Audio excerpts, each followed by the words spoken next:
इन चीजों से ऊपर उठो, ललक हो धर्मवान बनने की। ये हमारा कर्म है, जन जन का कर्म है। धर्म, राष्ट्र, मानवता की सेवा करें, पुरुषार्थी और परोपकारी जीवन जिए। हम ऐसा जीवन जी करके तो देखें। जिस दिन हम ऐसा जीवन जीने लगेंगे हमारे जीवन में सुधार आ जाएगा।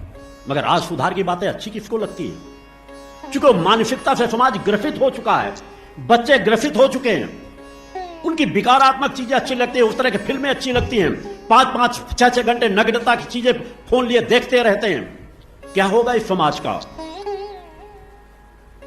कहीं नहीं कि समाज को हमें जगाना ही पड़ेगा, इसके अलावा कोई विकल्प नहीं है। उन्हें आध्यात्मिक शक्ति का एहसास कराना पड़ेगा, तृप्ति का एहसास कराना पड़ेगा, उस दिशा में बढ़ना पड़ेगा। बच्चों की गलत आदतों को बढ़ावा मत दो, उनमें अंकुश लगाओ। जहां जरूरत पड़े शक्ति भी बरतो। ये विदेशों के नहीं, जहां बच्चों कहता है कि कोई बच्चे गलती करे तो उन्हें नो शब्द भी मत बोलो, उन्हें डांटो भी मत। अरे हिंदुस्तान है, यहां हम लोगों ने खुद डंडे खा खा कर, अपने माता पिता के डंडे खा खा के आज इस रास्ते में बढ़े हैं। जहां जरूरत पड़े बच्चों के साथ शक्ति भी बरतो, जरूरत पड़े तमाचे भी मारो, मगर प्रेम से, गुस्से से नहीं, उनके सुधार के लिए। एक कुम्हार की तरह, जिस तरह कुम्हार घड़े को किस तरह बनाता है, शक्ति बरतना जरूरी पड़ता है। पहले बच्चों के साथ शक्ति बरती जाती थी उनके संस्कार अच्छे बनाने के लिए। गुरुकुलों की शिक्षाएं रहती थी, बच्चे संस्कारवान बनते थे। आज वो संस्कार न तो परिवार में मिल पा रहे हैं, न विद्यालयों में मिल पा रहे हैं। बच्चे उस तरह की चीजें पढ़ करके जाते हैं, उनको धर्म कर्म में उनको नास्तिकता लग रहा है, आडंबर लगता है, ढोंग लगता है, पाखंड लगता है। वो स्वयं अपने आप को भुला बैठते हैं कि तुम खुद एक आत्मा का जीवन जी रहे हो।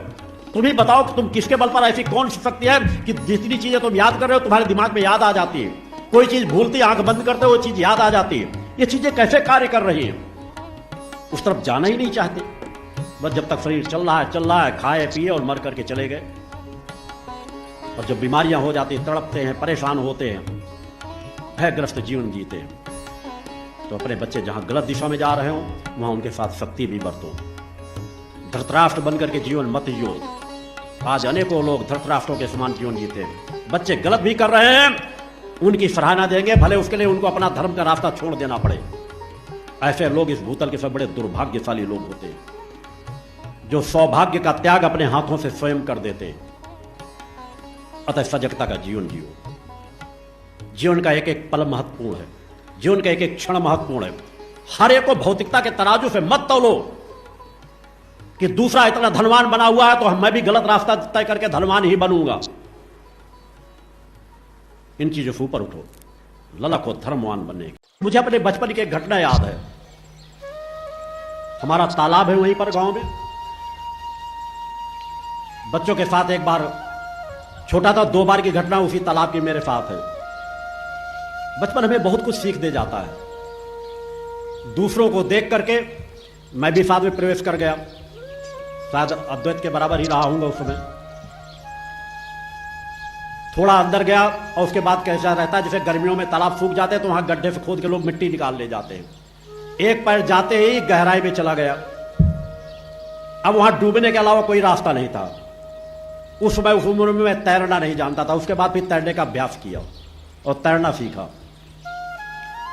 जब डूबने लगा तो विकल्प कुछ नहीं था, मगर दूर, काफी दूर तक, जैसे यहां से लोग बैठे हुए हैं, संगीत के लोग बैठे हैं, उतनी दूर पर कुछ वही पासवान समाज के लोग मछली पकड़ रहे थे।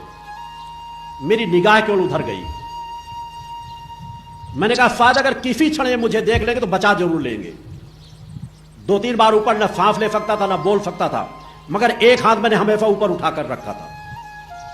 2-3 बार नीचे तक गया, उछल करके नीचे से ऊपर क्यों आता, सांस लेना मुश्किल पड़ रही थी। लग रहा था अब गया तब गया, लग रहा था बस अब छोड़ दूं, अपने आप को मरना है, बचना ही नहीं है।